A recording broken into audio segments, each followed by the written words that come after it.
Hello and welcome back, everybody, to F123 My Team Career Mode. This is episode number 2 of season 2 as we are ready to take on the Australian Grand Prix. Again, as a reminder, this season is mostly street circuits.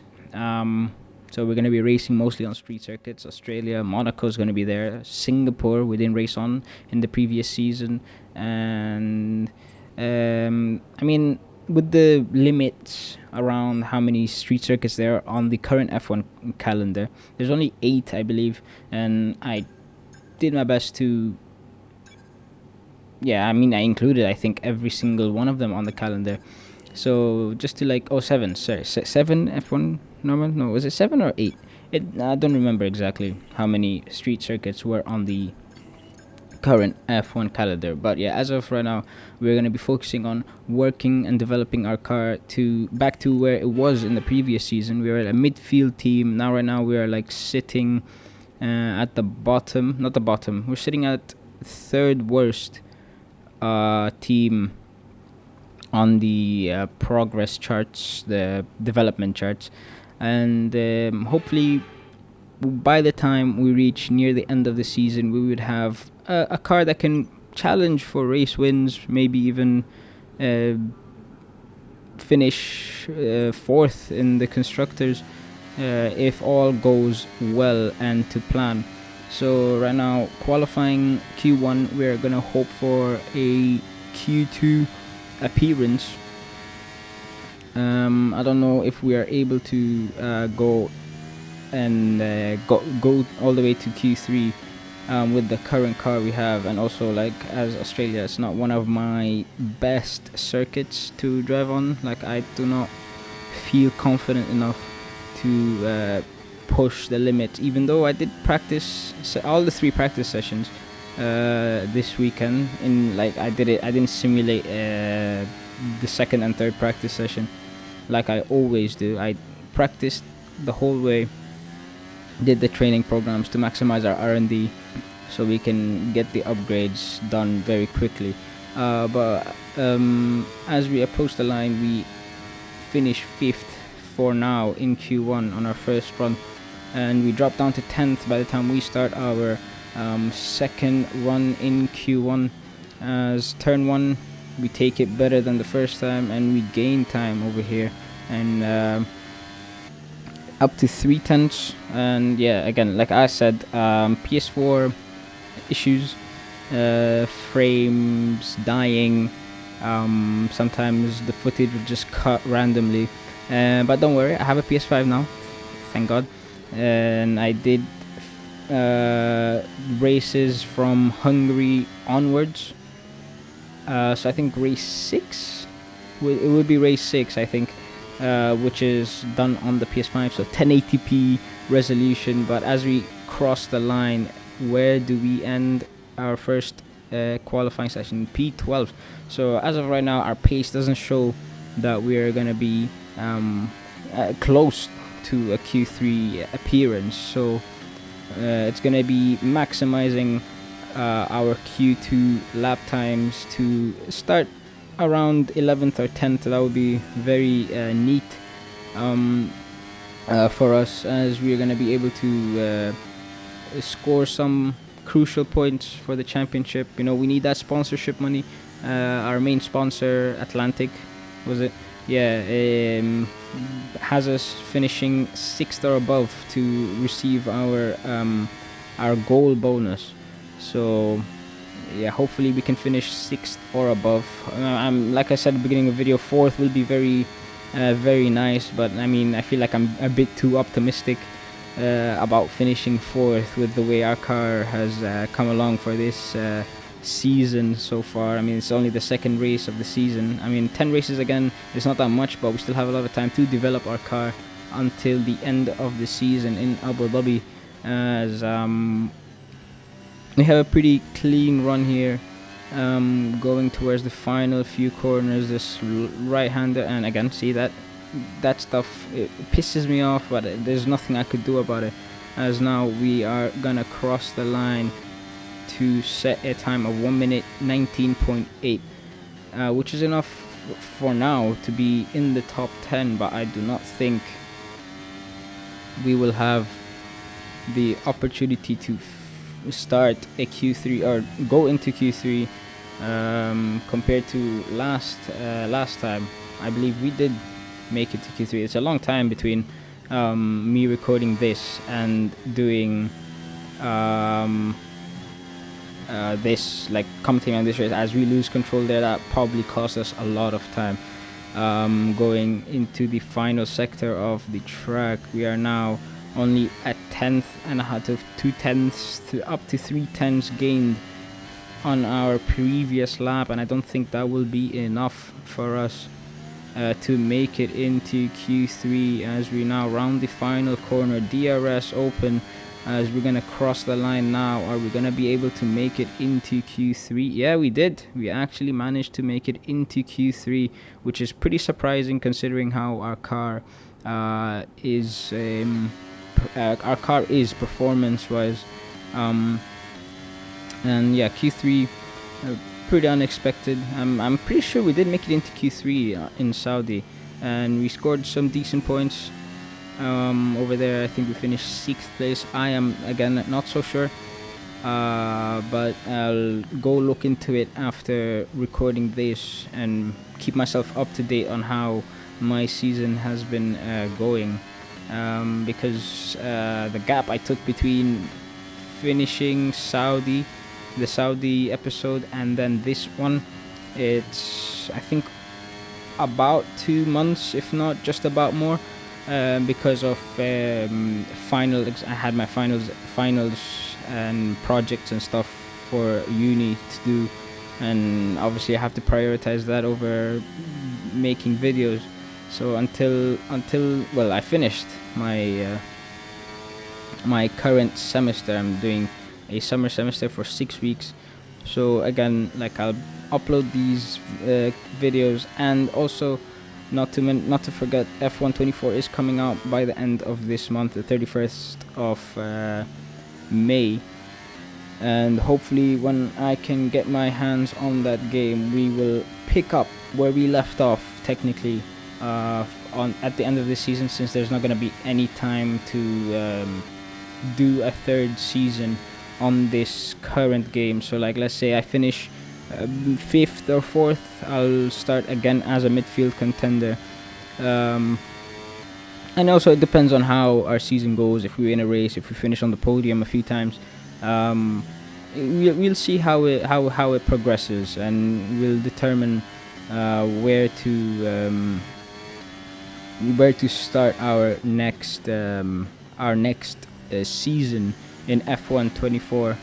And yeah, our final lap in Q3 is not looking that great. We are currently at the bottom of the charts, but yeah, not much improvement compared to the other drivers around. The 7 tenths doesn't seem to be enough. Maybe 8th or 9th, maybe even 10th if we're not careful, as we finish in 10th place, and that's where we qualify for in the race. Well, that wraps up qualifying, but don't worry, we'll be back tomorrow as we head into the Grand Prix. Well, this might not be the season opener anymore, but it's no less an event. So welcome to Albert Park for the Australian Grand Prix.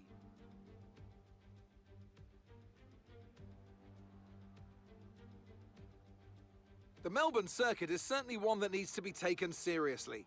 It's a combination of slippery surfaces and difficult corners, making it a very tricky track when it comes to overtaking.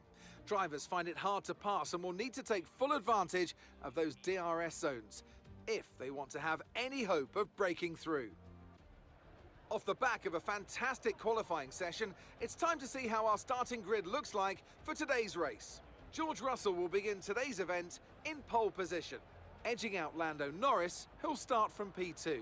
Looking down the rest of the grid, we have Fernando Alonso, Leclerc, Sainz, Hamilton, Oscar Piastri, Ocon, Verstappen, the owner driver, Stroll, De Vries, Tsunoda, Gasly, Perez, Teo Pourchaire, Magnussen, Bottas, Albon, Sargent, Hauger, and Zhou Guanyu. Now it's almost time for lights out, so let's go down to the track. Okay, we've got that relief of having points on the board finally, so let's keep that form up and get another top 10 finish today, please. Alright, so we're going for a one-stop strategy in this race. A hard to medium strategy. Hopefully we can finish in the points once again and keep our points finish streak going, as I believe we haven't finished outside the points ever in our current series in F1 23. So it would be nice to keep that streak going as we get a decent parking. Decent parking. Let's try and get a good launch as the lights go out. Okay, so that's the rest of the grid forming up now. Be patient and watch for those lights. As right now we're waiting for the grid to form up as we have 5 red lights for the Australian Grand Prix. George Russell on pole, it's lights out and away we go as Lando Norris doesn't get the best start. Alonso already has him alongside as we make moves up to 8th place. And can we get past Ocon? We're going 3 wide outside out the exit of turn 1 as Ocon is on our outside. We don't get the best grip, but we outbrake them going into the corner as we secure 8th place. A great start for us. But yeah, Carlos Sainz is already pulling a gap on us as we are going to be leading a train from 9th all the way down to 22nd. And it shows that we don't have, again, I said this last season, we don't have the best race car at the moment. That was near the end of the season. But we have a very good qualifying car. I mean, you can see Yuki Tsunoda, he's in 11th right now, our new teammate. As our old teammate Dennis Hauger has transferred to Alpha Tauri, or RB if you're up to standards with this current season, and that's Alpha Tauri. We're just gonna keep calling them Alpha Tauri. It doesn't matter. Anyway, yeah, a pretty decent race start for us overall. We managed to close the gap down a little bit to just over a second, but out the last corner, it's now 1.4 second gap to Carlos Sainz, who is ahead of us, as it's gonna be a pretty interesting race of strategy. It's going to be very hard to get overtakes done, so most of the overtakes will probably happen in the pits, as now Max Verstappen probably looking for a move down the inside, and I gave him a bit of room there, but he didn't go for the overtake as Ocon is very close behind. We go wide on that corner, and that gives Max Verstappen an opportunity to get close, and with the medium tires out the final corner, he's already a tenth and a half behind us.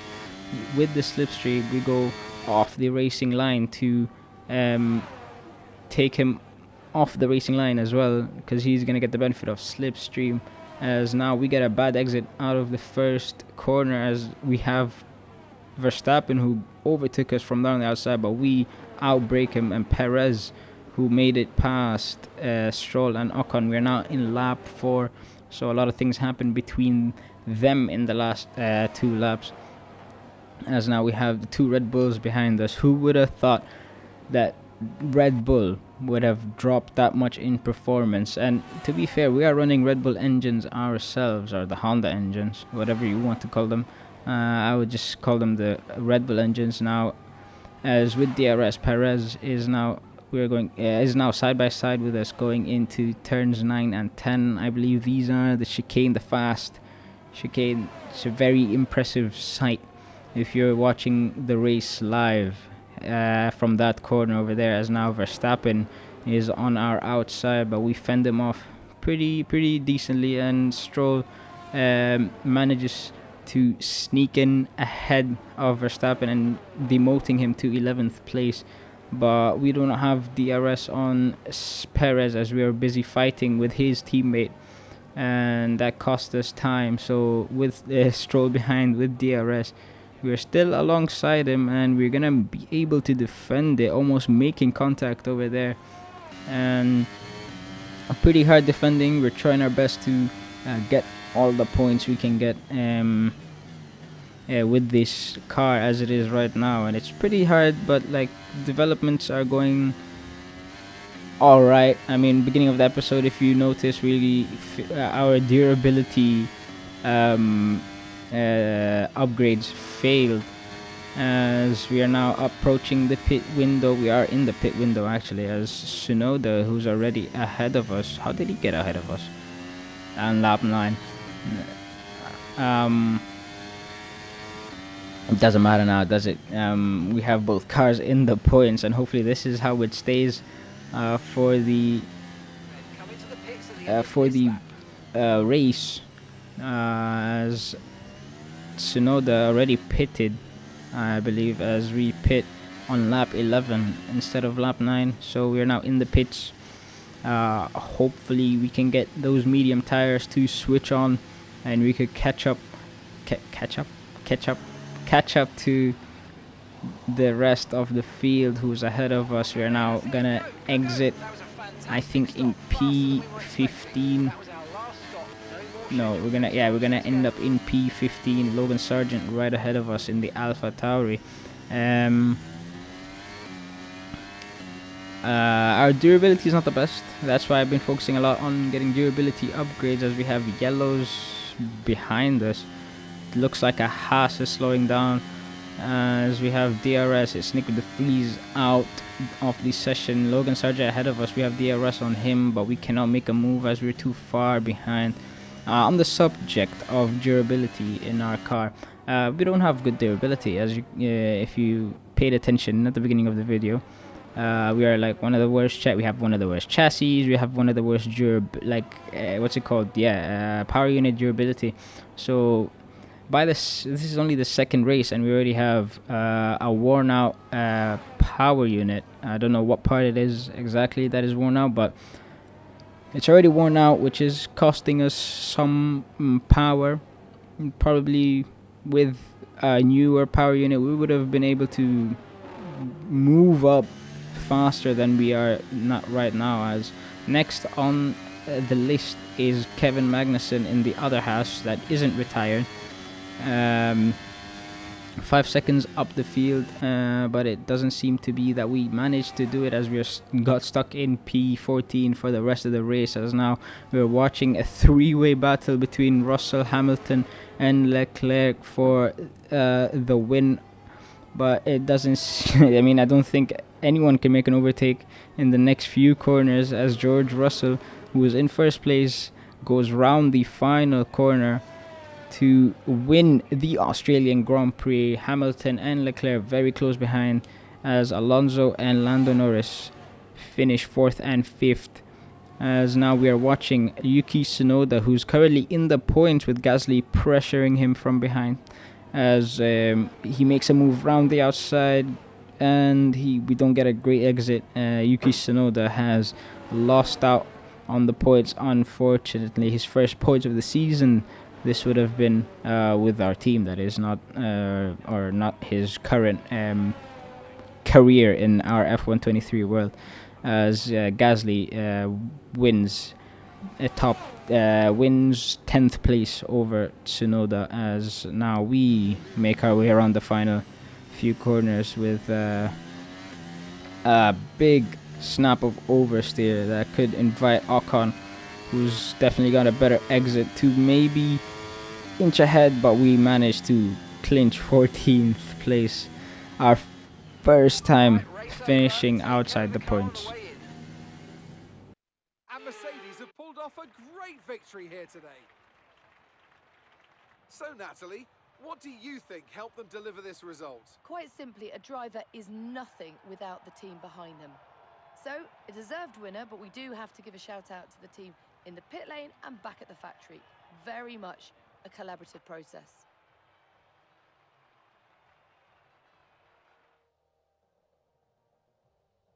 While Mercedes are on top form once again after an excellent race weekend, it's great to see them up on that podium once again.